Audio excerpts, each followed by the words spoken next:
વડોદરા મહાનગરપાલિકા દ્વારા સરદાર વલ્લભભાઈ પટેલની જન્મજયંતિ નિમિત્તે તેમની પ્રતિમાને પુષ્પાંજલિ અર્પણ કરવાના કાર્યક્રમનું આયોજન કરવામાં આવ્યું હતું. અખંડ ભારતના નિર્માતા સાથે જ લોખંડી પુરુષ સરદાર વલ્લભભાઈ પટેલની આજે જન્મજયંતિ છે. તેમની 150મી જન્મજયંતિ નિમિત્તે વડોદરા મહાનગરપાલિકા દ્વારા તેમની પ્રતિમાને પુષ્પાંજલિ અર્પણ કરવામાં આવી. વડોદરાના મેયર પિંકીબેન સોનીના વરદ હસ્તે તેમની પ્રતિમાને પુષ્પાંજલિ અર્પણ કરાઈ. આ દરમિયાન આ કાર્યક્રમમાં વિપક્ષી નેતા ચંદ્રકાંત શ્રીવાસ્તવ સાથે જ પૂર્વ મ્યુનિસિપલ કમિશનર HS પટેલ સાથી કોર્પોરેટરો અને કોર્પોરેશનના અધિકારીઓ પદાધિકારીઓ ઉપસ્થિત રહ્યા હતા.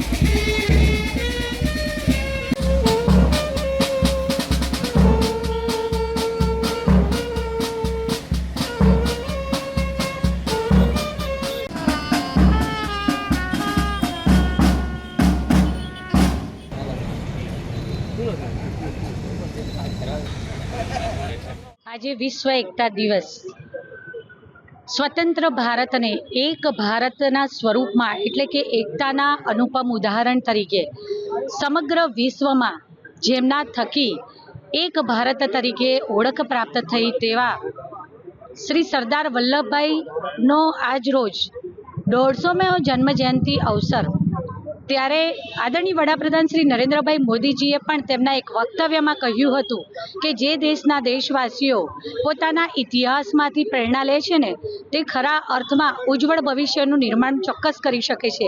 કેમ કે આ મહાપુરુષોના જીવનમાંથી જ આપણને સૌને એક પ્રેરણા મળતી હોય છે, એક ઉર્જા મળતી હોય છે અને શક્તિ પણ મળતી હોય છે.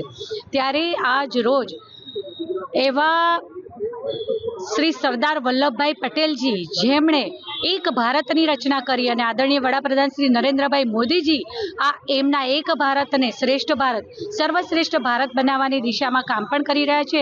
ત્યારે આજ રોજ કેવડિયા ખાતે આદરણીય વડાપ્રધાન શ્રી નરેન્દ્રભાઈ મોદીજીના હસ્તે શ્રી સરદાર વલ્લભભાઈ પટેલજીની વિશ્વની સૌથી ઊંચી પ્રતિમા ખાતે તેમનું પુષ્પાંજલિ અર્પણ કરવામાં આવનાર છે. વડોદરા મહાનગરપાલિકા દ્વારા પણ પ્રતિવર્ષ ડેરીડેન સર્કલ ખાતે આવેલા શ્રી સરદાર વલ્લભભાઈ પટેલજીની પ્રતિમાને પુષ્પાંજલિ અર્પણ કરવાના કાર્યક્રમનું આયોજન કરવામાં આવતું હોય છે, જેમાં સૌ સાથે મળી અને તેમને પુષ્પાંજલિ અર્પણ કરી, હૃદયાંજલિ અર્પણ કરી. આભાર. આજે લોખંડી પુરુષ સરદાર વલ્લભભાઈ પટેલની જન્મજયંતિ છે.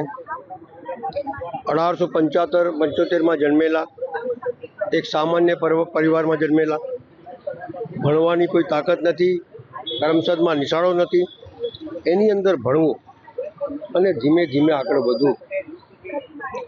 વકીલાત બી કઈ રીતે કરીએ પુસ્તકોમાં વર્ણન છે.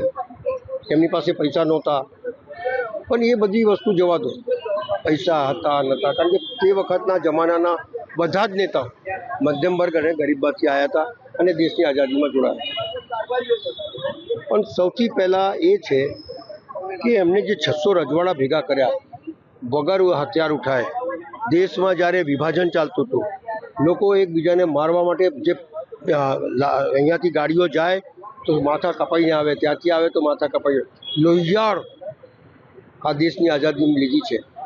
ત્યારે એક એવો શખ્સ જે હોમ મિનિસ્ટર હતો, જે કોઈ અવાજ ના કરે, જે વધારે બોલે નહીં અને દેશને એકતાની અખંડતાની દોરમાં બાંધી દીધું. દેશની આઝાદી માટે ગાંધીજીના માર્ગદર્શન હેઠળ જોડાયા. ઘણી વખતો જેલમાં ગયા પણ ઊપ નહીં કરી, કારણ કે એ જમાના પબ્લિસિટીનો જમાનો નહોતો.